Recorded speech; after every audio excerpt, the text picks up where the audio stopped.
All right, we're back. Going down the corridor. So right, so you have just more or less gotten Florence busy doing something else, so that I'm sneaky. you can. Yeah, you're. It's quite devious of you, I would say. Um, again, you're going down the first floor corridor towards the door that you were told not to, but for the time being, as far as you can tell, the coast is clear. I'm going for it. All right. So again, you have the dainty sort of fine gold key that unlocks the door. You slide it into the lock and you hear it click. Door swings open and what you would assume would have been a room here are actually a set of stairs descending and then turn towards the right. Really fast. Yes.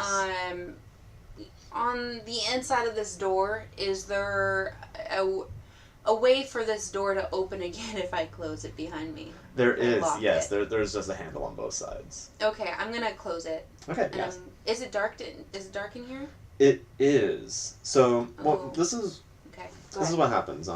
So we can maybe rewind if you don't want to close the door because it is. I don't want to dark. close the door. Right. So this is what you feel like a musty smell kind of alights on your senses and is carried by the really stale air that is kind of rising up out of there. Okay. The stairs themselves are dark, but you can kind of see you think they kind of like bend around, but down there seems to be a very slight flicker of what looks to be electric light coming from down there. From the darkness. Do I have a candle or something or something like that that's in the library or somewhere else that I can grab? There's probably like a candlestick somewhere in the library you could. Okay, I'm gonna leave this area and I'm gonna go and get a candlestick and a lighter or a match or something. Probably wouldn't be a match in the library. I think it's a dangerous place to keep burning things, like things that could. Yeah. There are probably matches in the kitchen, unfortunately. Otherwise. What about in the guest room?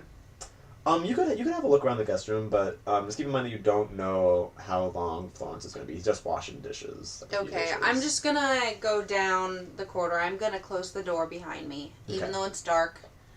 I'm gonna wait a second to let my eyes adjust to the dimness a little bit, so I don't trip. And you can those walls. You can feel your way down a little bit. It's not impossible to get down there. Yeah. Right. So you close the door gently behind you, in almost complete darkness. And as you sort of let your eyes adjust to this new darkness, you can tell that totally there's some sort of light source down there. You have to go around.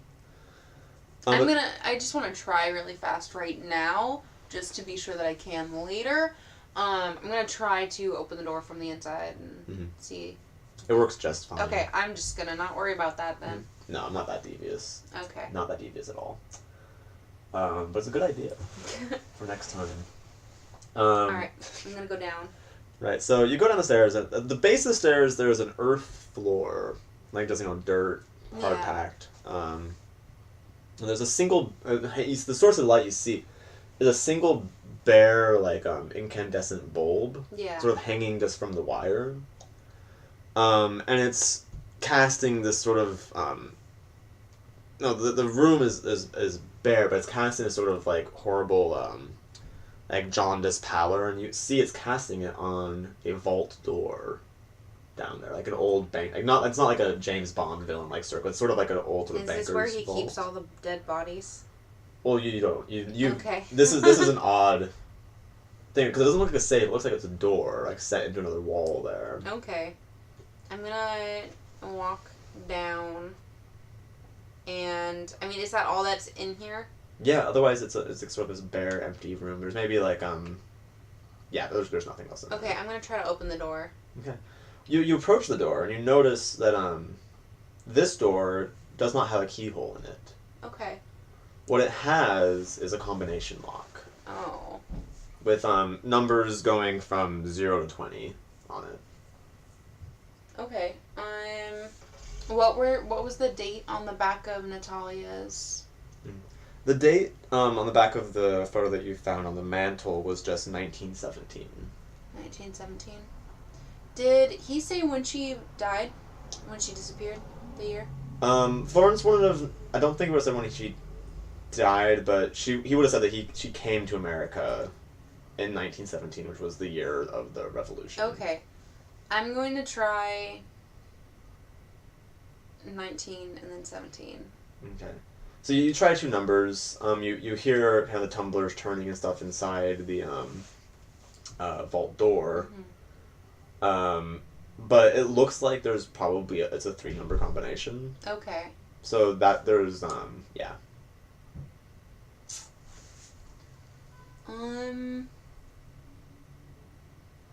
Okay, I'm gonna turn it for a while and see if I can listen to it click. Okay. If you want to essentially try to break your way into the vault, that'd be a block. That's something that requires a fair bit of skill. And I do have time to do that and try to do that too. Okay. You can stay down here for a while, but I mean, if you were down here for like hours and hours, like Florence would eventually be like, "Where?" Well, I'm sleeping. Remember? That's a good point, but I mean, like hours and hours and hours and hours. You'd eventually be like, "What's up?" Okay. Oh no. Be it's bold. Wobbly. Be bold. It's wobbly. Well, I'll take that one then. There you go. Perfect. Perfect. Oh, God. All right. Okay. Block is pulled and Block placed. is perfect-ish. All right. If you had knocked it down there, I would that would have been my fault. I would have died. TM would have died. Everyone in the entire world died except for you, which makes you a winner. Yay. Maybe. I'm gonna say it takes you the better part of like half an hour, probably going through combinations, trying to click on different things. Eventually, you settle on the 3-number combination is 6, 12, 17. You want to write that down? Yeah, I do. Okay. Okay. So you hear, as you input 17, you're kind of exasperatingly just like trying numbers and trying to listen and see what works. And eventually, you read about this in all your mystery books and stuff. People would do this and try to listen to the combination locks. And this is an older model of safe. You realize an older model of vault kind of combination lock, so it's a bit more susceptible to such attempts. It's a bit louder with its clicks. Yeah, it's a bit louder, a bit more echoey. Okay.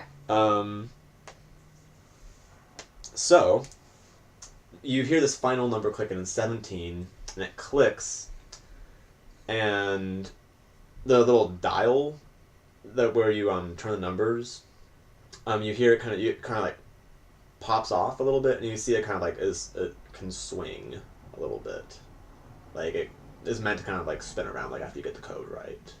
Oh, like to spin around to open the door. No, not quite. Like it looks like. I'm just gonna do a quick drawing. It's like, if like this is like the dial. Mhm.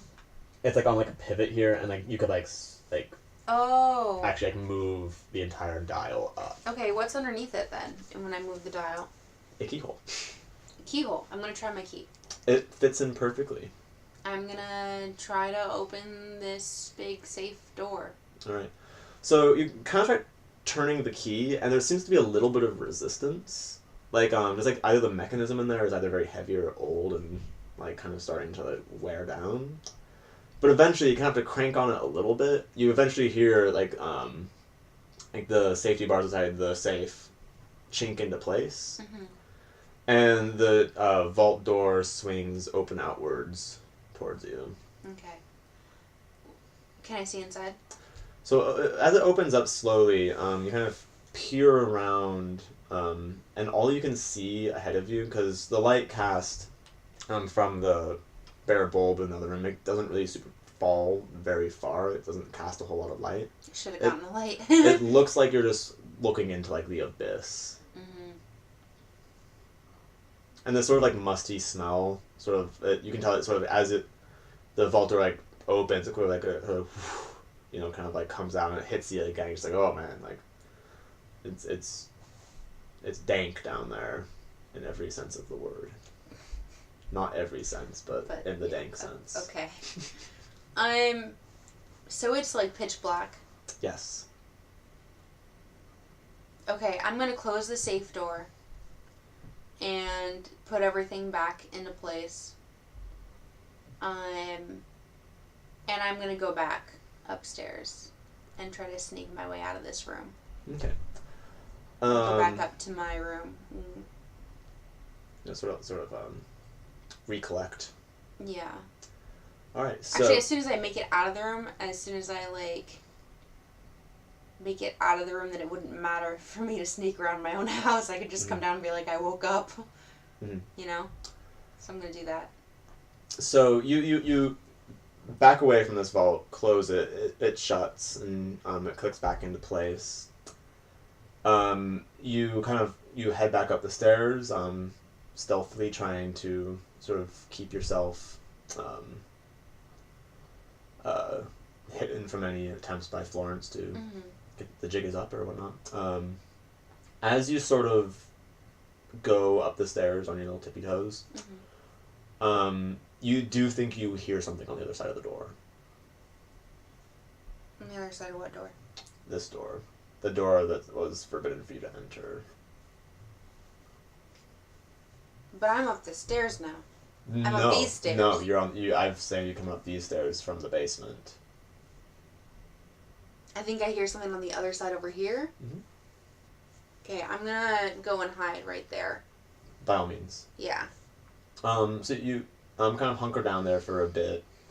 You know, it's frankly a fairly uncomfortable place. The smell's a bit gross, and these stairs are not the most comfortable. But you hear someone. It sounds kind of like they're like kind of like shuffling around, like doing stuff, like in this kind of general area. It's up above you. Here, sort of on the floorboards above you. At one point, you literally like sort of like, you know, a little bit of like dust comes down, and someone sort of like has to be walking like right like above like where you are. Inside the bedroom right there, inside the bathroom right there. Yeah, and some of this like dust kind of like, you know, settles down on you. But nobody makes any effort to actually open the door at the top of the stair. Okay, I'm gonna wait a little bit longer. Okay.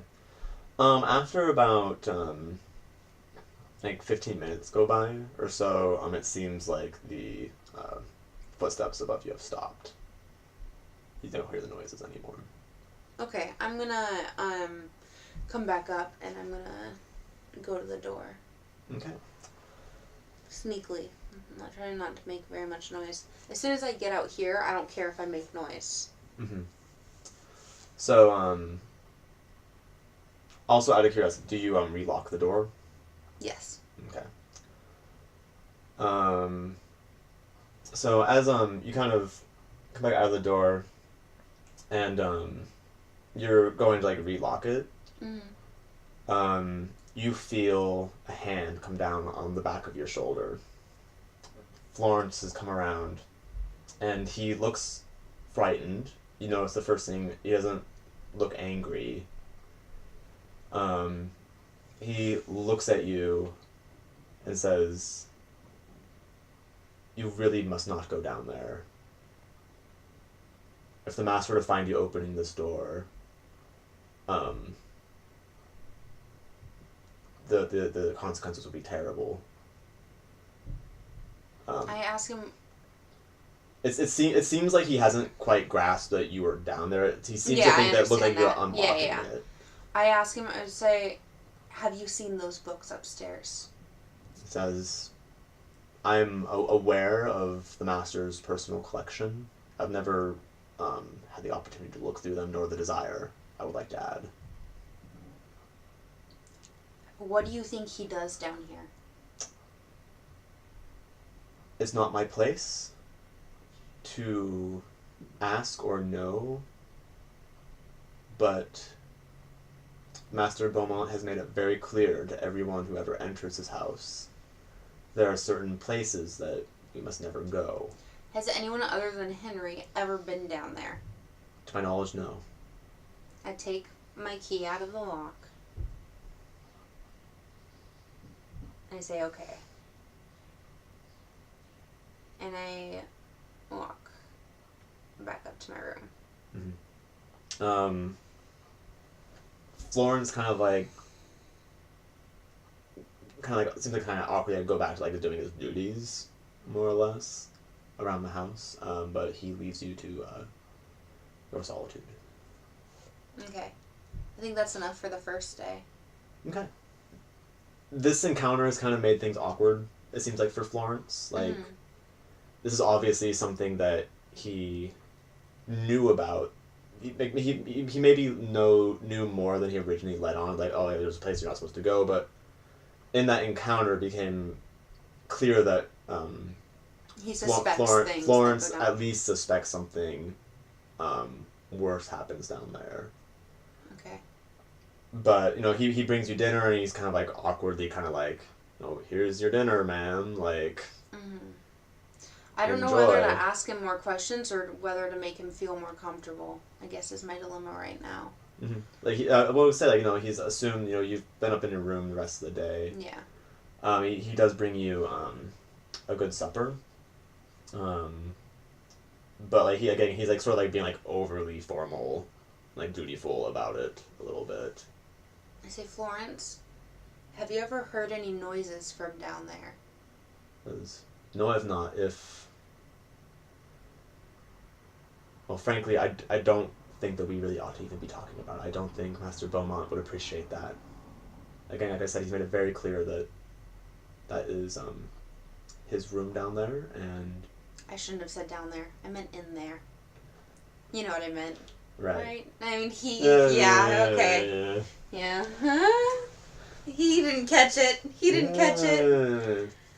He might not even... He might not have even made it as far past the door. He might not even have opened the door. Yeah. But he says something to the effect of, I would much rather not discuss it. I value my position here and with this family, and I, like all of my family before me, must do my duty. And he turns around and starts to leave your bedroom after leaving you with your supper. Okay. Alright, so next day. Alright. So, again, a day has now passed and you've had a brief foray and sort of learned some uncomfortable truths about this man who's now your husband. Do you want to start another chapter? No, I think we've only been recording for about 18 minutes. Okay. But... Right, so Florence's part of this is maybe not necessarily clear yet. But, yeah, so another day begins.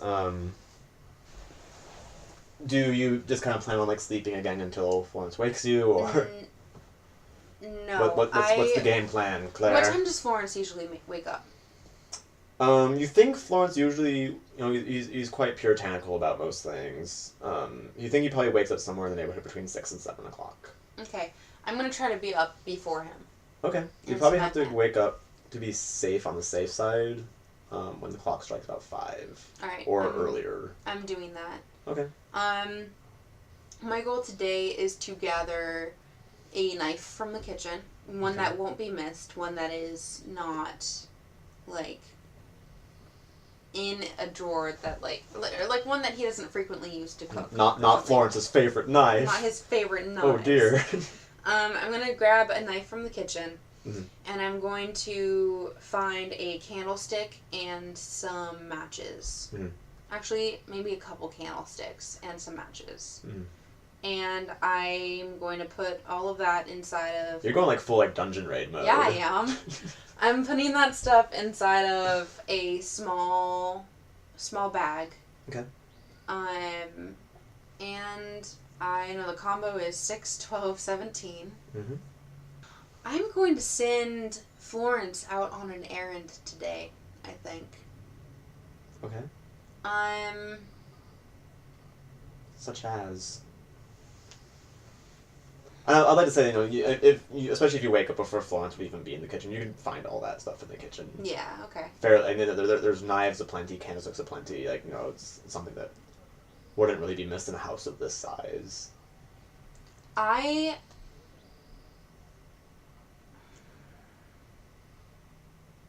We have a ballroom. You do? I'm gonna host a ball. Okay. Okay. Who do you know to invite? I know of people to invite who would be, like... Oh, dear. Most of your acquaintances would probably be people that you knew with. from your job. Yeah. I'm going to invite a few of the higher end of those people. There aren't any. Okay, I'm going to go into his study. Not higher end in the sense of people who would attend balls. Here's what I'm going to do is I'm going to go into his study and I'm going to find the names of the people that he works with. Mm-hmm. And I'm going to task Florence with getting a list together of the things that we would need to have a ball and send him out to go and fetch things and errands. And I'm going to tell him that I'm going to invite the wives and I'm going to send out invitations to the wives of his business partners. And then, of course, that also means his business partners, too, because it'd be like a ball thing. They can come, too. And this is going to be a welcome back from his... I'm telling Florence that this is going to be a welcome back from his trip for him, like, to have a nice ball with people. So how are you approaching Florence with this? Let's do that. Like, it's morning... And, like, Florence is getting out and about doing his duties. Yeah, I'm telling him I'm planning on throwing a ball in my husband's honor on the day of his return, on the night of his return. He looks at you rather incredulously and kind of, like, says, are you sure that's the most appropriate thing to do right now? Like... Why, of course. Why ever would it not be? He seems a bit but at the end of the day, you're in charge here. I am. So if you tell him to jump through a hoop, he'd better say how high.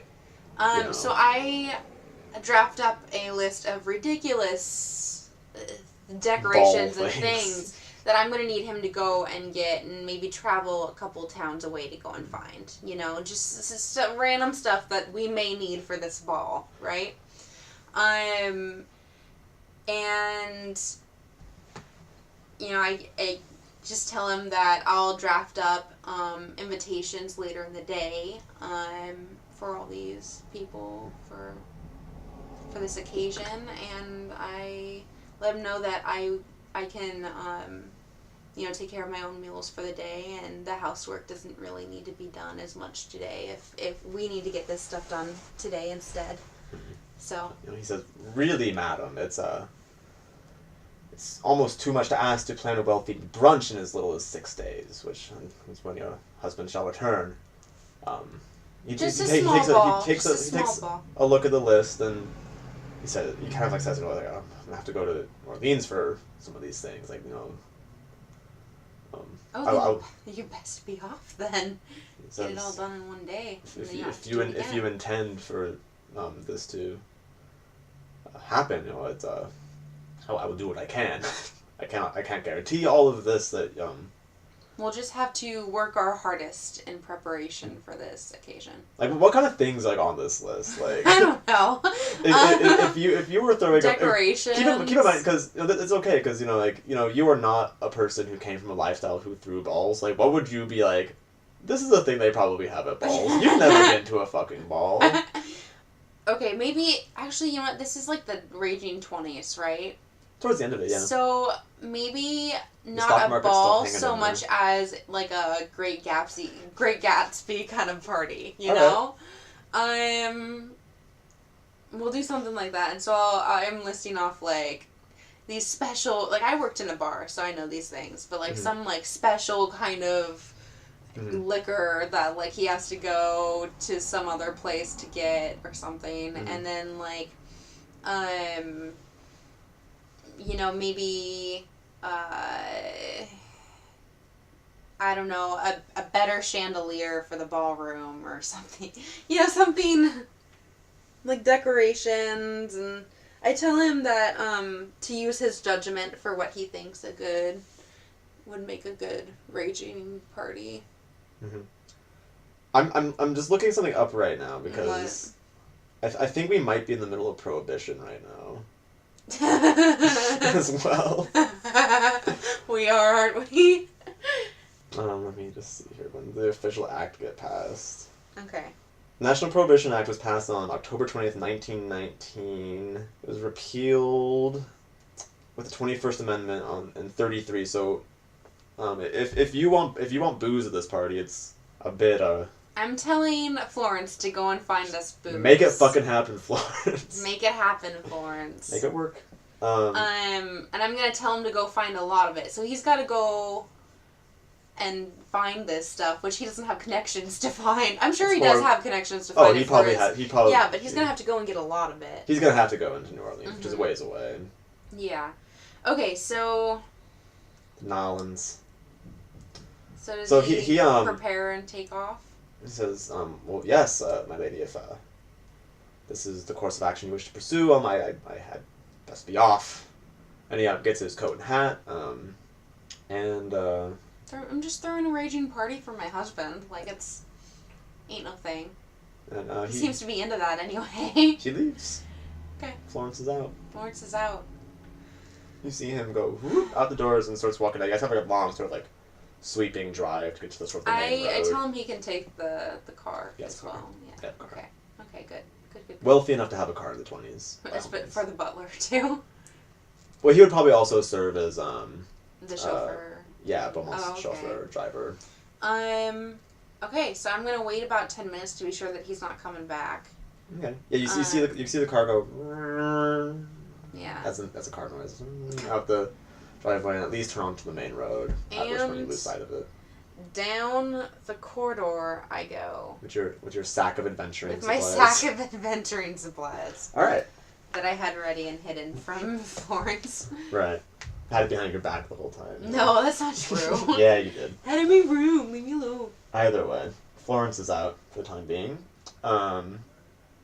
So you go through the same motions. You get down into the earthen floor room. And I light my candle. You light your candle and put it in the little holder candlesticky thing that people had in those days. Yeah. I'm sure. Do the combo and everything. Okay. And you go through the door? And go through the door. Alright, so the door again sort of whooshes out. And this time it's lit. It's lit faintly by the sort of like flickering candlelight. By the way, I have the knife. Actually, no, I don't have a belt because it's not that. You would not have a belt. Okay, I have the knife inside my bag though, and the bag is around my shoulder or whatever. Whatever. Okay. It's my adventuring bag. You have to. You have a way to get to your knife if yes, need, thank you. If necessary. Yes. So you have the candle. It's like kind of like sputtering a little bit and waving a little bit. Mm-hmm. But you're there and you can't see super far into this vault. Even so, but would you like to go inside?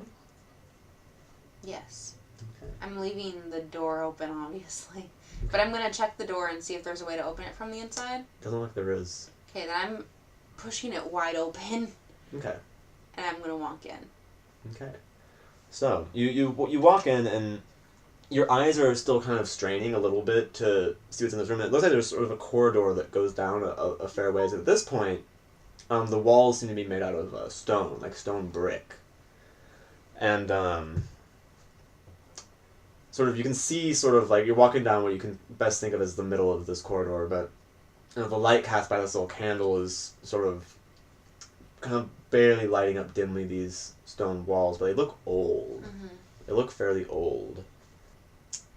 Behind you of course. is a thing you never want to hear. Of course. I knew that this was going to happen, but where else were we going to go with it? You feel a uncomfortable, what sounds like a whooshing, like a rush of wind.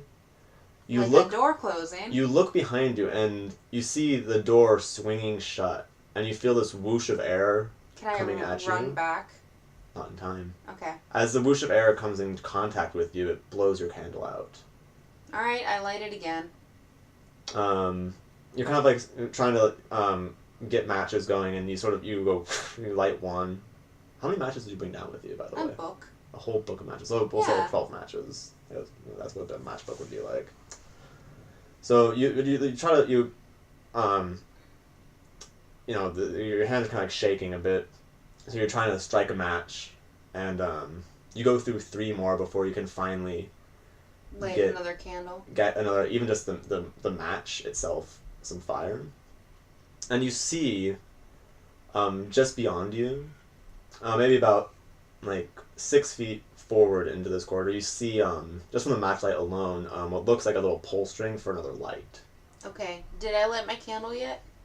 Not yet. No, this is right. You lit your match, and you sort of like see about 10 feet in front of you, like a little like. Okay, I'm gonna light my candle anyway. Okay. And I'm gonna go with my candle over to where the light is and make sure that it is a light. Sort of, from the dim light you can see casting. It does look like there is another sort of bare bulb. Okay, I'm gonna pull the cord. Okay. So you pull down on the string, and you thrust this new forbidden room into the same sort of sickly light that the attic chamber in front was in. Right away you have 2 horrifying revelations at once. Firstly, and most apparent, actually, no, you really only realize one thing, but it's also kind of 8 things. Okay. The room is semicircular. It's fairly large, and their candlelight wasn't casting enough light to really see like its full perimeter. Mm-hmm. But there are 8 recesses nestled into the curved section of this wall, sort of vertical recesses. 7 of these are occupied by the desiccated remains of several women, it looks like. You see the one right in front of you. I'm next. Although it is quite decomposed, you still sort of recognize her as Natalia. the same fine features of the Russian ballerina from the photograph in your husband's office. The other 6 women are unknown to you, and of course there's 1 spot left. Fuck. Yeah, fuck.